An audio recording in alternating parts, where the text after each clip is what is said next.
Friends, तुम्ही कधी ऐकलं असेल की स्वामी तिन्ही जगाचा आई विना भिकारी. तसंच म्हणजे म्हणतात ना, आई ज्याची नसते त्याला कितीही पैसा अडका काहीही असो, पण आईची माया आणि आई असणं हेच खूप मोठी गोष्ट असते. त्याच्यामुळे आज एक स्टोरी मी अशी तुमच्यापर्यंत घेऊन आलेली आहे की ज्या आईने मृत्यूनंतरही स्वतःच्या मुलांच्या प्रोटेक्शनसाठी उभी राहिलेली आहे. नक्कीच ही स्टोरी बघा. हॅलो फ्रेंड्स, कशा आहात तुम्ही सगळे? मी दीपाली, म्हणजेच गप्पा गोष्टीमधली दीपाली, ज्या वेगवेगळ्या स्टोऱ्या तुमच्यापर्यंत घेऊन येत असते. स्टोरी नसून रिअल लाईफवर आधारित असतात. त्या स्टोऱ्या फार तुम्हाला आवडतायत हे नक्कीच तुम्ही मला सांगितलेलं आहे. चला तर मग वेळ न घालवता आपण आजच्या स्टोरीला सुरुवात करूया. ही अशी एक स्टोरी आहे जी एका आईची स्टोरी आहे. म्हणजे असं असतं की एक फॅमिली असते. हस्बंड वाईफ असतात, त्यांची 2 मुलं असतात. खूप छान संसार चाललेला असतो आणि मिडल क्लास फॅमिलीच असते त्यांची. त्याच्यामुळे कसा दिवस होत होता आणि कशी संध्याकाळ, मुलांमध्येच तिचं आयुष्य आणि मुलांमध्येच तिचं सगळं जग सामावलेलं होतं. त्याच्यामुळे तिला मुलांना सोडून बाहेर जाण्याचा हा विचारच येत नव्हता कधी. तर एक दिवस असं होतं की ती जी आई असते ती खूप आजारी होते आणि आजारी असल्यामुळे मुलांना फार भीती वाटते की आमची आई आजारी आहे, तिला काय होणार तर नाही ना वगैरे. पण होतं एक दिवस की ती जी आई असते ती खूप आजारी होते. आजारी झाल्यामुळे तिला मुलांकडे लक्ष द्यायला मिळत नाही, काहीच नाही. आणि मुलांना सुद्धा जेव्हा शाळेतून येऊन जेव्हा आईला कधी बघतात असं होतं, तसा प्रकार तिच्या आयुष्यात होत असतो. पण आजारी असल्यामुळे ती मुलांसाठी काहीच करू शकत नसते. तेव्हा मुलं जेव्हा खूप टेन्शन मध्ये असतात, त्यांना खूप काळजी वाटत असते आपल्या आईची. आणि त्यांना 2 मुलं असतात, एक मुलगी आणि एक मुलगा असतो. मुलगी थोडी 5 वर्षाची असते आणि मुलगा 2 वर्षाचा असतो. तर छोटा जो मुलगा असतो तो काय अजून स्कूलमध्ये वगैरे जात नसतो, तो दिवसभर आपल्या आईच्या शेजारी बसून असतो. पण असं एक दिवस होतं की म्हणतात त्यांच्यावरून आईचं छत्रच हिरावून जातं. हो, त्यांची जी आई असते ती ऑफ होते. त्यामुळे त्या मुलांचं आयुष्य पूर्णच उद्ध्वस्त होऊन जातं. आई असणंच ही किती मोठी गोष्ट असते. आपणही कधी जेव्हा आईकडे बघतो किंवा आईला सगळ्या प्रश्नांची उत्तरं माहिती असतात.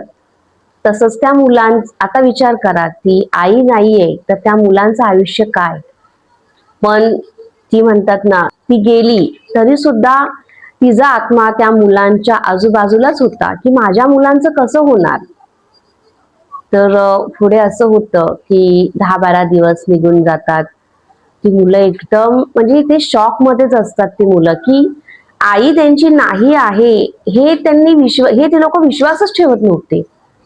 त्याच्यामुळे त्या मुलांना सगळ्यांना सांभाळणं खूप कठीण झालं होतं.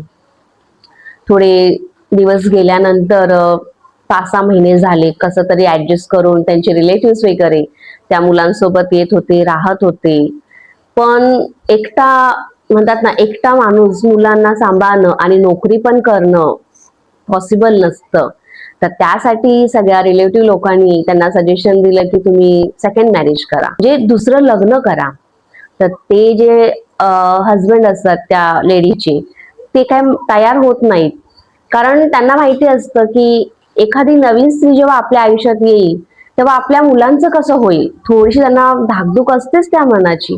पण शेवटी त्यांना पण सगळ्यांच्या समोर काही सांगताच येत नाही, कारण ते त्या मुलांचं संगोपन एकटे नाही करू शकत होते. मग त्यांना सुद्धा त्यांच्या रिलेटिव्हचं बोलणं पटलं, कारण त्यांना खूप कठीण झालं होतं त्या 2 मुलांना सांभाळणं. आणि त्यांची आई अस्तित्वात नाही आहे हे त्या मुलांना पटवून देणं म्हणजे त्यांना खूप जड जात होतं आणि कठीणही जात होतं. तर शेवटी त्यांच्या म्हणतात ना, रिलेटिव्हचं बोलणं ऐकून त्यांनी लग्न करायचा विचार केला आणि थोड्या दिवसानंतर त्यांनी लग्न केलं. लग्नानंतर थोडे दिवस खूप चांगले गेले. जी नवीन मुलगी लग्न होऊन घरात आलेली होती ती त्या मुलांना छान म्हणजे आईसारखंच प्रेम करत होती. पण म्हणतात ना, शेवटी सावत्र आई ती सावत्रच आई. थोडे दिवस दाखवण्यापुरतं का होईना तिने त्यांच्यावरती लक्ष द्यायचा प्रयत्न केला. त्यांचं संगोपन करण्याचा प्रयत्न केला, पण तिला त्यांच्याशी कनेक्ट होताच आलं नाही. मग ती थोडे फ्रस्ट्रेशन व्हायला लागले तिचं, आणि तो फ्रस्ट्रेशन ती त्या मुलांवरती काढायला लागली. म्हणजे जोपर्यंत तिचे मिस्टर घरात होते तोपर्यंत ती त्या मुलांशी खूप छान बोलायची, छान वागायची. म्हणजे एक परफेक्ट आई कशी असते असं दाखवण्याचं ती नाटक करत होती. आणि नंतर जेव्हा ते ऑफिसला वगैरे जायचे, त्यानंतर तर ती मुलांवर ओरडून त्यांना घरातली कामं करायला लावायची. आणि छोटं तर 2 वर्षाचं बाळ होतं, त्याला सुद्धा छोटी छोटी म्हणजे असं जेवायला न देणं, एवढंच द्यायचं, थोडंच लिमिटेड सगळं. म्हणजे वडील जेव्हा घरात होते तोपर्यंतच त्या मुलांशी ती नीट वागत होती. त्यानंतर ती त्यांना मारायला पण कमी करायची नाही. पण शेवटी ती मुलं होती ना, ती आपल्या वडिलांना सांगायची नाही ही गोष्ट, कारण ती त्यांना ना खूप घाबरवत होती, की जर तुम्ही तुमच्या वडिलांना सांगितलं मी तुमच्यासोबत असं वागते वगैरे तर मी आणखीन तुम्हाला मारेन. तर ह्या गोष्टीमुळे त्यांच्या मनात एक भीती बसलेली होती. त्यामुळे ते आपल्या वडिलांना कधीच ह्या गोष्टीबद्दल काहीच सांगत नव्हते. असे बरेच दिवस होतात.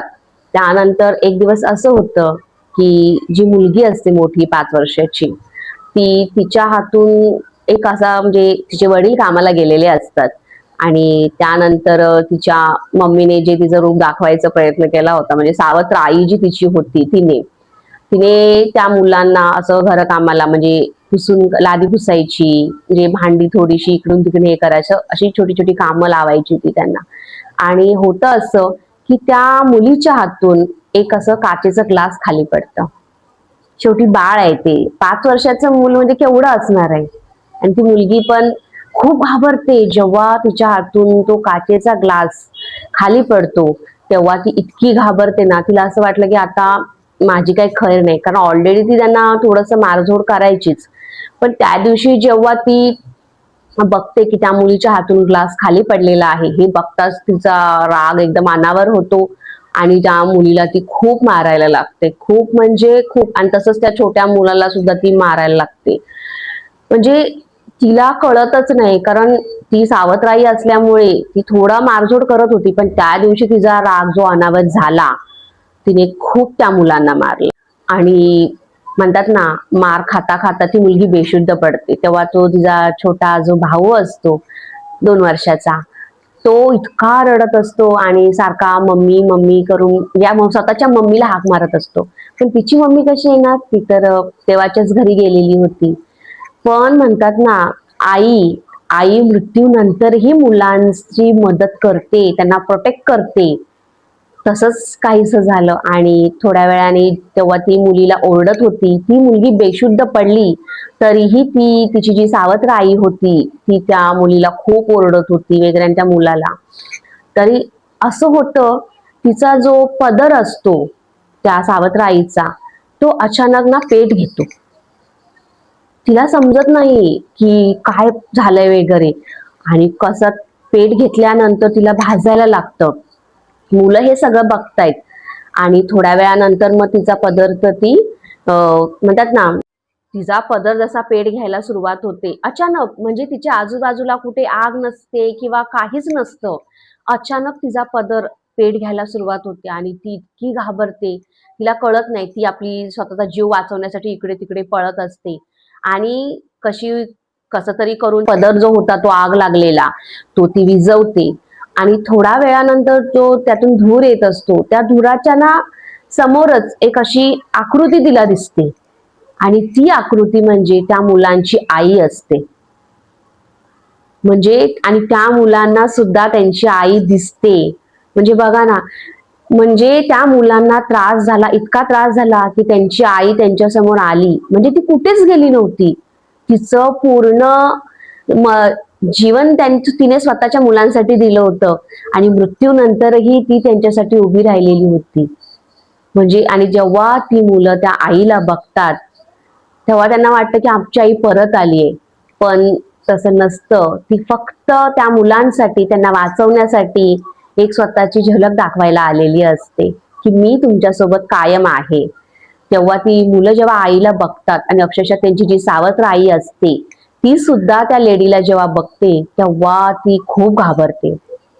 तेव्हा ती तिची खूप माफी मागते आणि अक्षरशः ती रडून रडून सांगत असते की मी परत कधी त्या मुलांना हात लावणार नाही किंवा त्यांच्या ओरडणार नाही, आईसारखं प्रेम करेन.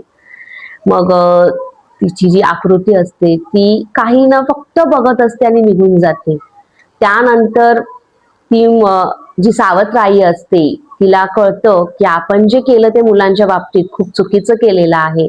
त्यानंतर तर ती मुलांना खूप आपली चांगली वागवत असते, स्वतःच्या मुलांसारखी ती प्रेम करायला लागते. भीतीने का होईना पण ती त्या मुलांशी खूप चांगली वागायचा प्रयत्न करते, कारण तिला माहिती होतं की असा का मी जर त्या मुलांना काही करायचा प्रयत्न केला तर तिची आई कायम त्यांच्या पाठीशी असणार आहे, हे नक्कीच आहे. तर फ्रेंड्स, तुम्हाला मी जसं सांगितलं होतं की स्वामी तिन्ही जगाचा आई विना भिकारी, म्हणजेच जेव्हा आपली आई आपल्यासोबत असते तेव्हा आपल्याला पूर्ण विश्व आपल्यासोबत असल्यासारखं वाटतं. मग आपल्याला कोणाची गरज नसते. पण जर आपली आईच आपल्यासोबत नसेल तर तुम्हाला माहितीच आहे आपलं आयुष्य कसं असतं. आपण बाहेरून कुठूनही आलो तरी पहिल्यांदा आपण आईला विचारतो, आई तू कुठे आहेस? आणि आई जेव्हा आपल्या घरात नसते तेव्हाचा क्षण तुम्ही विचार करा कसा असतो ते.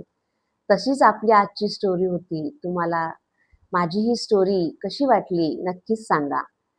परत आपण भेटणार आहोत गप्पा गोष्टी विथ दीपाली या चॅनलवरती एका नवीन व्हिडिओमधून आणि नवीन एका सत्य घटनेच्या आधारित एका स्टोरी बरोबर.